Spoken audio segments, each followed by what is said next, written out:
I'm about to talk about Weardale because Weardale is what's really led me on to deciding to move to Scotland. Weardale is a ski club, as this map might demonstrate. It's here, right in the middle of the country, and isolated really from a lot of places. I mean, to get there from Kendal, it's really only an hour and a half, but you have to drive upwards of about 1,200 metres up and down passes. So you're going into the valleys. And it's quite a cold place during the winter because they had about 5-6 weeks of snow on the ground this year. And Weardale Ski Club has really brought me to a place where I feel like I know enough about snow fencing, which holds the snow in to stop it blowing away for the skiers, and enough about ski lifts, and enough about maintaining them, and enough about general stuff to do with ski areas that I can comfortably go up to Scotland and actually know what I'm doing, which is important, apparently.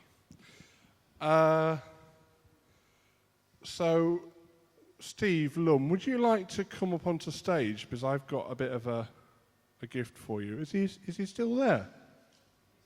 He is still there. He's hiding. I'm going to have to swap microphones as well.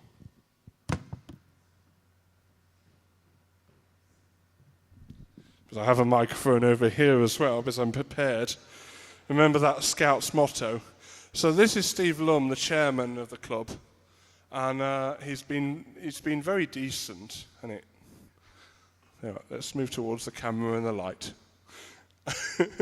And he's been very decent in just supporting me and giving me good words of advice, along with his co-colleague Steve Lurd, and apparently I've attended almost every work meet so far. Just about. I think you've been to probably more than me this year, the last 2 years. And of course it's a bit more of a drive for me, so I end up staying at a friend's house in her garden in a tent, so I can save on fuel. Do you have free-range chickens there? Anyway, there's not really much for Steve to say other than thank you, but I've got a bit of a thank you for him, because being at Weardale, it means that I've been able to progress my skill set somewhat. So presenting to the Weardale Ski Club, if these would come out right, would you mind holding that? They argued about these, but they didn't realise that I was giving these to the ski club as a gift. So, in recognition of the fact that I've worked there a lot, we created a bit of a welcome sign, which is in 2 parts because the printer couldn't make one big enough for me, apparently. And then, while we've been there, we've basically, I've sort of, would you say I've championed the idea of renovating the 2 ski lifts? So we created these placards to be put onto the thing. There's a load more as well, by the way, but I haven't brought them with me. So I'm going to leave him there, holding all these signs. They should at least retain the snow. He says they at least retain the snow. So yeah, I think the idea is that I'm trying to finish off the project there well, make my mark on the place, and introduce my sense of aesthetical qualities in terms of making the place look nice. Any other words? Well, I would like to take this opportunity to thank Jonathan. He's been, you probably all know Jonathan a lot better than I do, but the last 2 years he's brought his unending enthusiasm over to Weardale. The hardest part has been trying to calm him down and try to curb his enthusiasm a little bit, which I think we've done, but he's been a driving force behind the renovation we've done at Weardale Ski Club on particularly the upper lift, which has been fantastic. I hope you've got a few photos to show later. I've got a bark of approval back there. The one thing I would say, if you ever get Jonathan to do any work for you, if it involves paint, order double the amount of paint you need, because he usually goes home with more than half a load of paint on his body and his face. Well, I think John West knows about that, doesn't he? Yeah. Right. Well, thank you very much, Jonathan.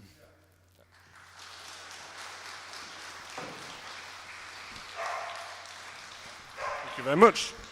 Another bark of approval from Poppy at the back there. Or is it Sweep? I don't know. Am I excused? Yes, you are. You are excused. Right, so this is actually where the fun begins, because we haven't actually got round to the presentation yet, but that was a presentation of a gift. I decided to be really Jonathan about this, and I decided to evaluate all the areas, as you could see in that previous slide. This is the actual this is the area of Weardale, so it has a lot of runs, 2 lifts, possibly a 3rd lift with a rope tow at the top occasionally.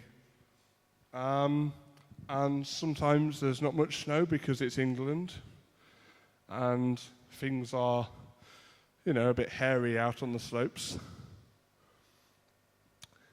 And that's why the snow fences are there, to collect the snow. But when the snow's good, it offers lots of different routes, some of them going through gullies and valleys, over bumps and natural moguls and natural half pipes. They have a snow groomer to move the snow around as and when needed. And as you can see, people are having a good time when the snow's good. And I haven't yet skied there. I've done 53 days of work there, and yet the only day of skiing I've done so far has been on cross-country skis with my friend Rachel. So this is when there's too much snow. When your skidoo that's supposed to go over snow gets stuck in it. That's the snow groomer, which I really like, because I really like big machines, because I'm a man.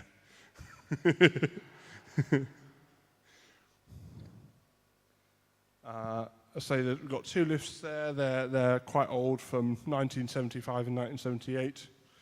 And when I got there, I was like, yeah, these things need some renovation. And they've been painted, they've been looked after in the past a bit, but I decided that it was time to really go for it and just do a full renovation. And that meant stripping off all the rust and all the old paint and putting on a very expensive primer and a very expensive top coat to take lifts that look like this to lifts that, if the photos will keep going, come on, that. So even the ball wheels, which are those big wheels, we sent them away, had them shot blasted, and they came back looking all nice and new, if a little dented. Anyway, it was fun working up there. We had to learn about health and safety working at heights with rotating wheels that could start at any time, because, yeah. Anyway, there's me. And there's a finished ski lift, pretty much, all painted. We left all the galvanised stuff, because that doesn't rust. And I just guess that I've kind of left the place feeling good, that the system will last really well for a number of years, and that I've made my mark on the place. They're all the tow hangers, by the way, that carry people up.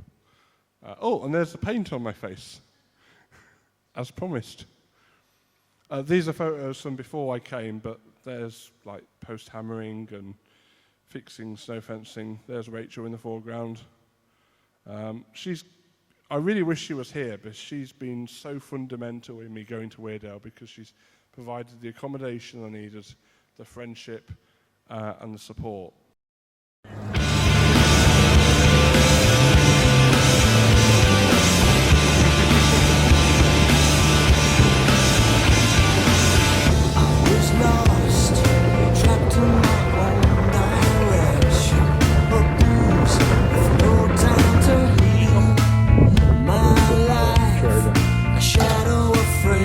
Getting all the buttons put back in. There's an awful lot of them. Guessing about 90.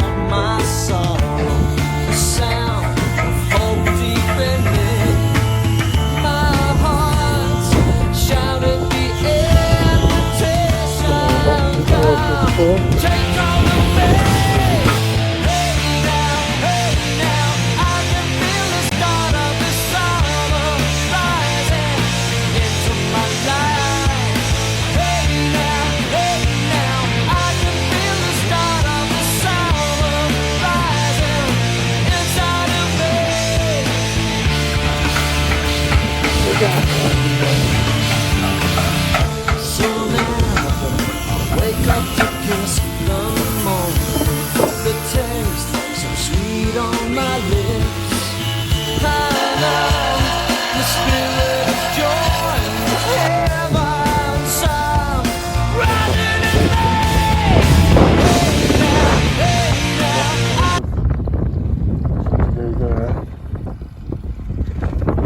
Get it all the stuff smoothed out.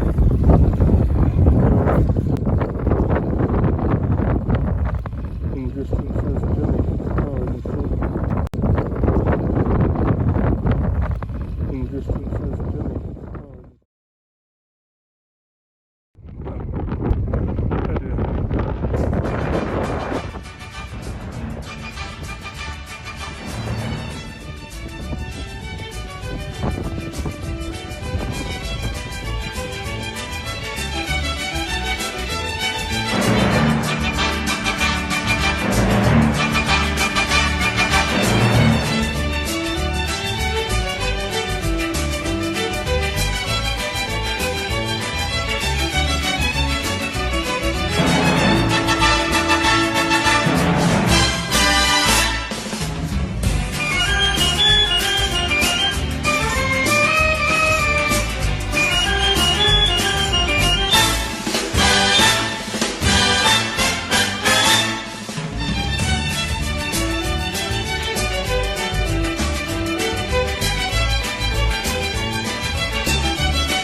Enthusiast could tell you about the Scottish ski resorts. But what about the English ones? Not so sure now, are you? In a feature shot last winter before the COVID pandemic put the UK in lockdown, Tim Warwood hit the road in search of a hidden gem.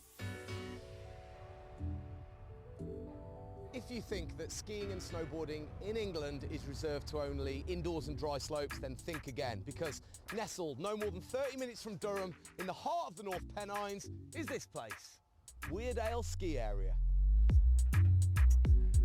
Here is how it works. First and foremost, check the weather. Obviously, north of England doesn't get a lot of snow. Then number two, you've got to check that this place is even open. It's run by volunteers, so you've got to make sure there's someone here to turn the lift on. Then number three, drive to a small village called Westgate, park your car about 15 minutes back that way in a farmer's field, and then make the short walk over to the ski lift. Just casually getting on a 1960s Pommer lift powered by a tractor engine. Woo! This is so good. How about that, look? 2 Pommer lifts drag you to the top here. Let's go have some.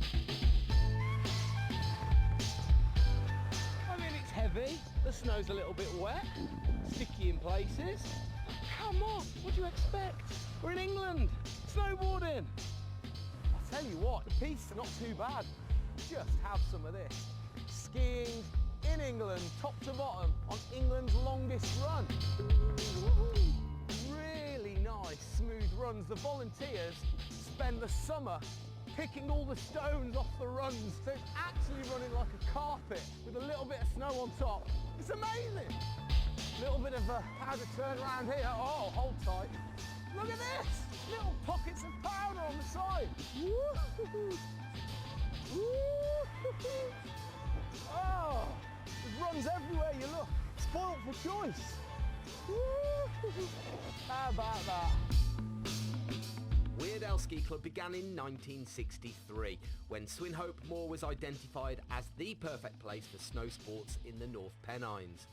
Since its inception nearly 60 years ago, the club has depended on the voluntary work of its dedicated members. Being across the Facebook groups, and it's a real sense of community here. I think that was showed in the summer. I think you put a post up about everybody coming and chipping in and helping with the fences and stuff.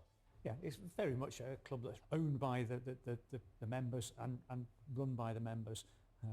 And without them helping, we couldn't keep it going. We have work parties in the summer where we come and do everything from snow fencing to repair the machinery, service the lifts, cut the grass, drain it, you name it. Even though there isn't the most amount of snow at the moment, it's still fully rideable, isn't it? Yeah, if it's cold enough and if the ground's solid, you can ski on a centimetre of snow.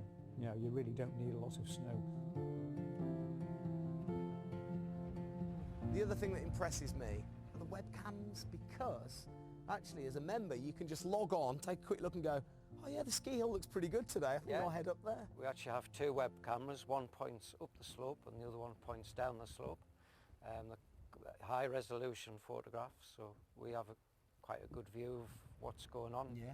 So what you're saying, that you can basically assess the situation from your bed? Yes. And then decide whether to get out of bed or not? That's right, yeah. Yep. Talk us through the Piste Basher. We bought the Piste Basher about 15 years ago now, and it's invaluable. Yeah. A lot of our snow is wind blown.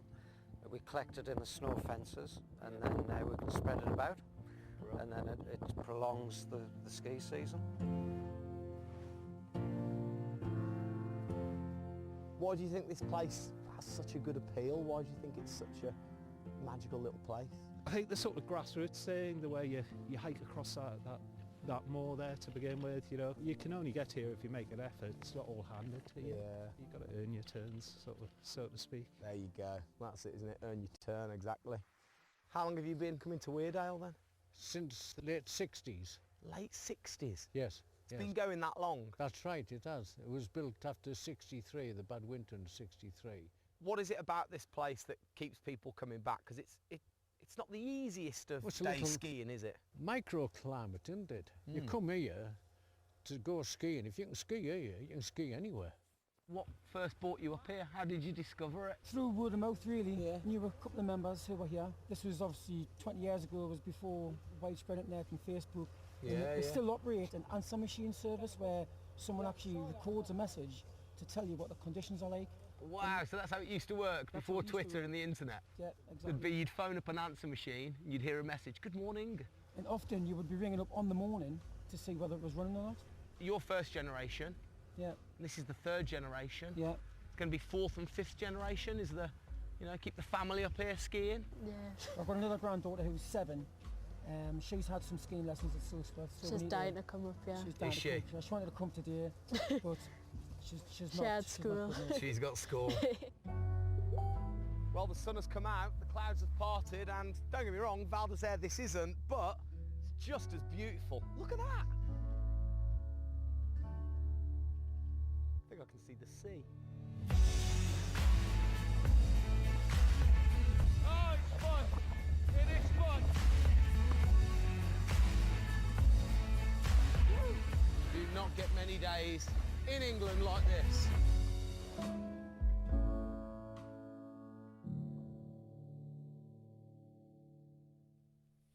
If you need any further proof as to just how beautiful the hills around Weardale and the Northern Pennines can be, check out this clip, filmed by Jamie Cummings last week.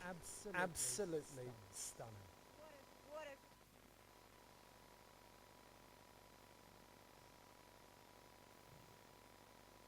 All right, okay. I think I admitted that last clip, which I didn't mean to.